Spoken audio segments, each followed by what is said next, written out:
మరోసారి national dam safety authority బృందం రంగంలోకి దిగింది. నేటి నుంచి మేడిగడ్డ, అన్నారం బ్యారేజ్లపై నిపుణుల కమిటీ అధ్యయనం చేయనుంది. 4 రోజుల పాటు ప్రాజెక్టులను నేషనల్ డ్యామ్ సేఫ్టీ అథారిటీ బృందం పరిశీలించనుంది. మేడిగడ్డతో పాటు అన్నారం సీపేజ్ పై ఎన్డీఎస్ఏ నివేదిక ఇవ్వనుంది.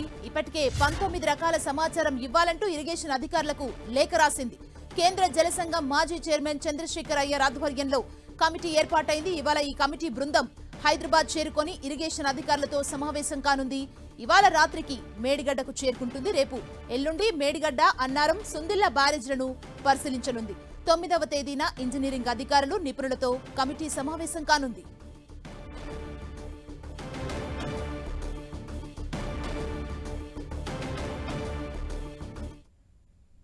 ఇదే అంశానికి సంబంధించి మరిన్ని డీటెయిల్స్ మా ప్రతినిధి సతీష్ అందిస్తారు. సతీష్. సుమా, ఈరోజు మేడిగడ్డ బ్యారేజ్తో పాటు అన్నారం బ్యారేజ్లు 2 బ్యారేజ్ల పైన అధ్యయనం చేయడానికి నేషనల్ డ్యామ్ సేఫ్టీ అథారిటీ బృందం సభ్యులు ఈరోజు రాత్రి మేడిగడ్డకు చేరుకోబోతున్నారు. ముందుగా హైదరాబాద్లో జలసౌధలో ఇరిగేషన్ కమిషనర్తో సమావేశమవుతారు. అక్కడ కూడా ప్రాథమికంగా ప్రాజెక్టు నిర్మాణానికి సంబంధించినటువంటి సమాచారంతో పాటు మరికొంత సమాచారాన్ని అక్కడ సేకరించిన తర్వాత మేడిగడ్డ బ్యారేజ్ వద్ద చేరుకుంటారు. ఈరోజు అక్కడే బస చేస్తారు.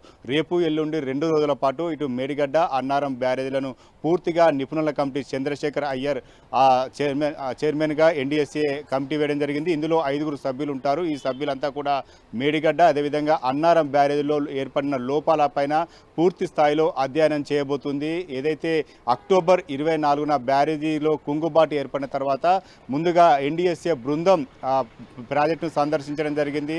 ప్రాథమికంగా ఒక నివేదిక కూడా తయారు చేసి ప్రభుత్వానికి అందించింది. ఇందులో ప్రాజెక్టు నిర్మాణ సంబంధించినటువంటి లోపాలు కావచ్చు, బ్యారేజీ నిర్మాణం సంబంధించినటువంటి పలు అనుమానాలను వ్యక్తం చేస్తూ అంతా కూడా మొత్తానికి మేడిగడ్డ కావచ్చు కొన్ని లోపాలు ఉన్నాయని చెప్పి ఎన్డీఎస్ఏ బృందం అనిల్ జైన్ ఆధ్వర్యంలో ఒక కమిటీ సిఫార్సు కూడా నివేదిక కూడా ఇవ్వడం జరిగింది. మరొకసారి రాష్ట్ర ప్రభుత్వం కోరిన నేపథ్యంలో ఎన్డీఎస్ఏ బృందం సభ్యులు ఇటు మేడిగడ్డ, అదేవిధంగా అన్నారం బ్యారేజీలను పరిశీలన చేయబోతున్నారు. మేడిగడ్డ బ్యారేజీలో ఎందుకు కుంగుబాటు జరిగింది, అన్నారం బ్యారేజీలో ఎందుకు సీపేజీలు ఏర్పడ్డాయా అనే అంశం పైన పూర్తి స్థాయిలో ఈ కమిటీ ఒక నివేదిక తయారు చేయబోతుంది. అక్టోబర్ 24న ఈ కమిటీ మేడిగడ్డ బ్యారేజీని సందర్శించిన నేపథ్యంలో దాదాపు 19 రకాల అంశాలపైన సమాచారం అడిగింది.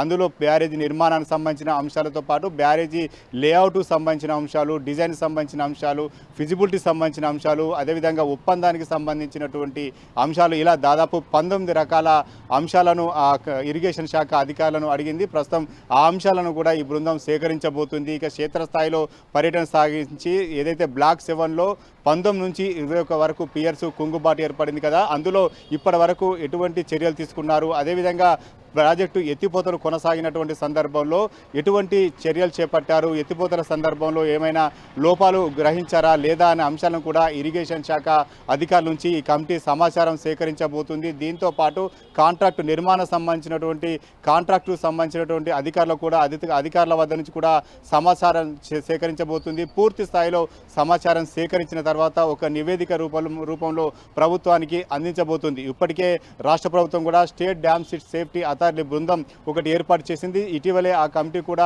2 బ్యారేజీలను సందర్శించి కొంత ప్రాథమికంగా నివేదిక కూడా అందించడం జరిగింది. ప్రస్తుతం అయితే ఎన్డీఎస్ఏ బృందం ఎలాంటి అంశాలను వెల్లడిస్తుందనేది మాత్రం కొంత ఆసక్తిగా మారిందని చెప్పుకోవచ్చు. ఇప్పటికే డ్యామ్ నిర్మాణం పైన లోపాలు ఉన్నాయనే అంశం పైన ఎన్డీఎస్ఏ బృందం మొదటిసారి పర్యటించిన సందర్భంలో వ్యక్తం చేయడం జరిగింది. తమ నివేదికలో వెల్లడించినటువంటి అంశాలు ఇప్పుడు రెండోసారి వస్తున్నటువంటి ఎన్డీఎస్ఏ టీం ఎటువంటి అంశాలను వెల్లడిస్తున్నది మాత్రం కొంత ఆసక్తిగా మారింది. ఇప్పటికే ప్రభుత్వం కూడా సీఎం రేవంత్ రెడ్డితో పాటు మంత్రుల బృందం కూడా 2 పర్యాయాలు మేడిగడ్డ బ్యారేజీలను సందర్శించినటువంటి పరిస్థితి. దీంతో పాటు ఇటు ప్రతిపక్షంగా ఉన్నటువంటి బీఆర్ఎస్ కూడా మేడిగడ్డ బ్యారేజ్, అన్నారం బ్యారేజీలను పరిశీలించింది.